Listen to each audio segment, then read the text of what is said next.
문제는 누가 유출하냐는 건데 거기서 생각나는 게 바로 김일성 비밀교시거든요. 김일성 장학생. 그러니까 김일성이 한국 사법부에 침투하라는 말은 여러 번 했어요. 그렇죠. 예. 여러 번 했는데 다 알려지지 않고 들었던 사람 중에 하나가 우리나라의 귀순에서 알려진 건데, 그러니까 지금 우리 쪽에서 하는 건 김일성이 한국 사법부 침투하라는 말은 69년, 73년에 했는데 네. 사실은 그 전에도 했을 수가 있는 거죠. 예.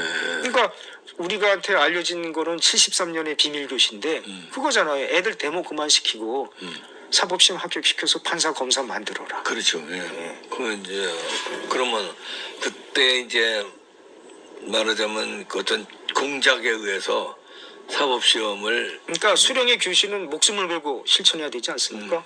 그럼 어떻게 합격시킵니까? 문제를 빼돌려야 되는데 그러면 출제위원 매수도 생각해 볼 수 있는 게 아닐까요?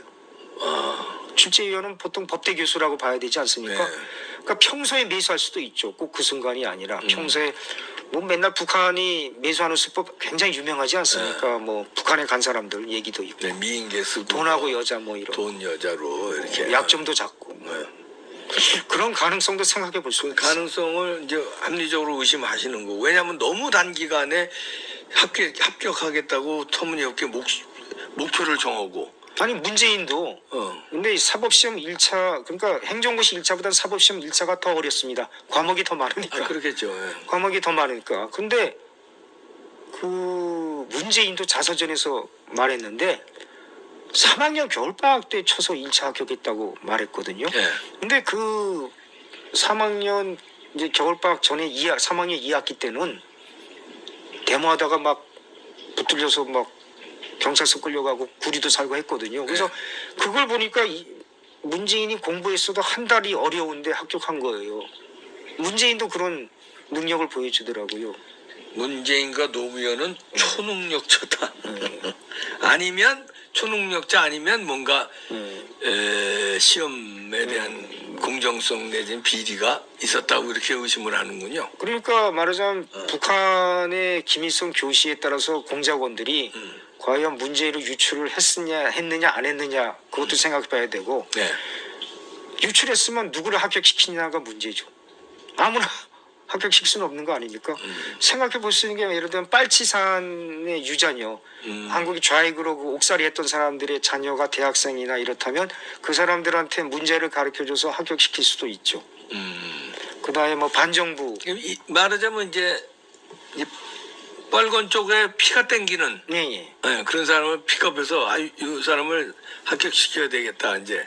근데 그런 집하고 결혼해도 좋아지나 봐요. 지금 요새 그 스카이데일리가 작년 12월 달인가 보도에서 굉장히 충격을 받았는데 2000년에 그 김대중이 거기 북한 가가지고 이제 같이 리무진에 김정일하고 동석하고 그 인민 뭐 대회당까지 뭐 40분을 갔는데 단둘이서 둘만이 리무진에서 무슨 대화를 했는지 모르는데 요새는 이제 미국 CIA가 도청했다는 말이 나오거든요. 그래서 그거를 일부 내용을 흘렸는데 거기서 김정일이 놀라운 걸 물은 거죠. 다음번 대통령 누굴 생각하느냐.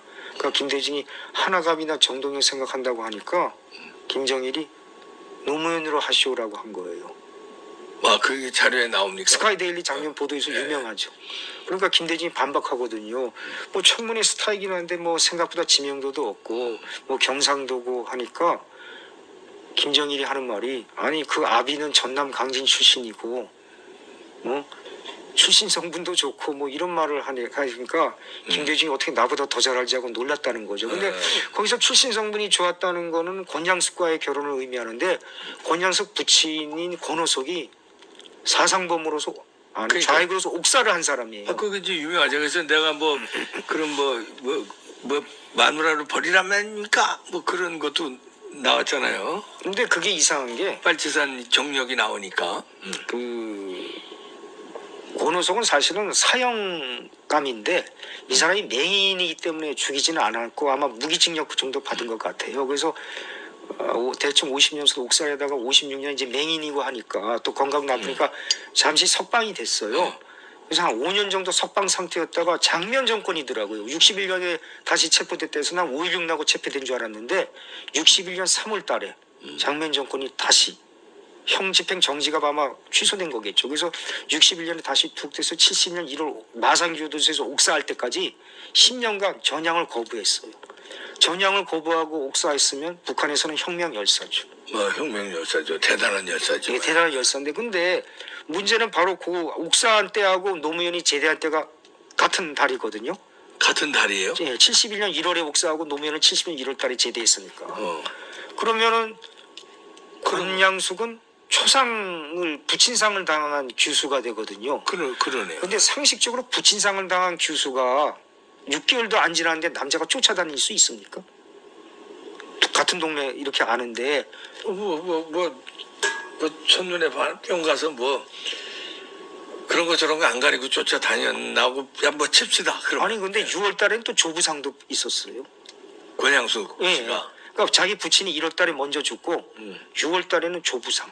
그럼 이제 또 연민의 정으로 불쌍해서 아니 근데 연민의 정을 느낄 게 어느 게 뭐 어릴 때부터 뭐 동네에서 같이 놀고 뭐 국민학교 때 짝이다 이런 정도라면 이해가 가는데 그냥 원래 그 도시에서 다시 온 사람이거든요. 그러니까 누가 노무현이 도시에서 아니 와서? 권양숙이. 권양숙 씨가. 그러니까 도시에 살던 사람이 시골 농촌으로 오면 약간 농촌 사람들은 뭔가 좀 특히 총각들은 도시에 세련된 여자 뭐 이렇게 보는 게 있지 않습니까? 예. 그런 관점이 있었는데 근데 어쨌든 간에 객관적인 관점으로는 빨갱이 딸이기 때문에 기피를 해야 되는데 자기 말로는 뭐 집요하게 8개월간 쫓아다녀서 마음을 함락시켰다. 그런 표현이 노무현 자손전에 합격수기에 나온다는 거죠. 나오죠. 합격수기에. 예. 8개월 동안 집요하게 쫓아다녀서 마음을 함락시켰다. 그렇다면 이제 권양숙 여사와 결혼을 위해서 무진 애를 썼다는 건데. 그러니까 아까도 마치 낮에는 세무공무원, 퇴근하고는 이제 계속 집. 근데 왜 이런 얘기를 해주는 겁니까? 여기에 뭔가 흑막이 있다는 겁니까? 권양숙 여사. 아니 그러면 말이죠. 만나는 거예요. 혁명 열사의 사위가 되는 거 아닙니까? 아, 일부러 그러면 그렇게 해서 접근했다? 그걸 왜냐하면은 제가 말다시피 만약에 북한이 문제를 유출하는데 성공했으면은 혁명 열사의 유자녀, 뭐 사위도 유자녀 비슷한 존재겠죠. 그런 거 생각할 수는 없는 건가요? 난 제가 권양숙을 집요하게 쫓아다닌 이유가 정말 그런 이해가 걸 안 책에 가더라고요. 쓴 겁니까? 제가 책에도 그 얘기는 좀 썼어요. 어. 왜 보통 사람들은 빨갱이 딸로 봤는데 아니 상식적으로 그 71년 그 상황에서 동네 어디나 저 아버지가 10년간 좌익 빨갱이 넣어서 그 옥사했다. 시절에 그러면은 근처도 안 갈 거예요. 만나기가 겁나지. 사상범으로 같이 몰릴 수 있으니까. 더군다나 공무원이죠 공무원. 공무원인데 그러면 진짜 만나기가 겁날 텐데 그 시절에는. 근데 연락이 쫓아다녔다. 그러면 그 이유가 뭘까? 뭐 사랑에 불타서 그걸로는 좀 제가 보기엔 설명이 좀 그러면 모자라는데 이제 시원하게 말씀해 주세요. 그러면 그거 노렸다는 거네 권양숙 제가 씨는. 보기에는 그런 것 같아요. 그러면- 즉 혁명 열사의 사이가 된다는 거죠. 그래서 빨갱이 딸의 사이가 되는 게 아니라.